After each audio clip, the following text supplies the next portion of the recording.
कहाँ से पकड़ के लाया इसको? आई बारू बंगाल से गोरी बचके। आप भी ठीक करके देता हूँ।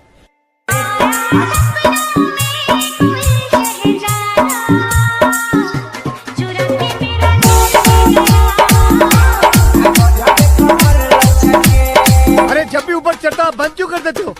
ये ढीले जरा डीजल डाल।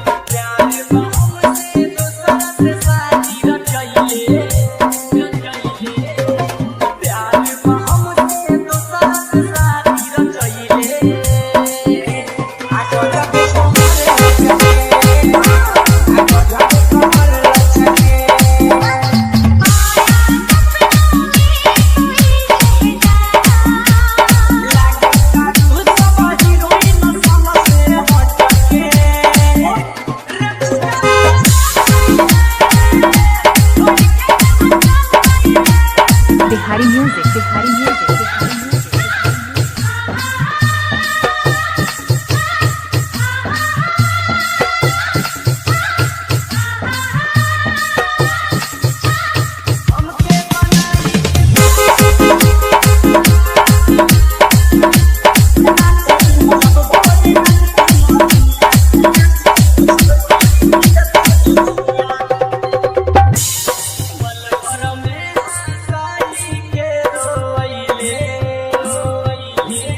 वो दुल्हन बनकर रुखसत हो गई। वाह वाह वाह वाह वाह वाह। वो दुल्हन बनकर रुखसत हो गई। वाह वाह वाह। कहाँ तक करोगे ऊ का पीछा? वो किसी और की हो गई।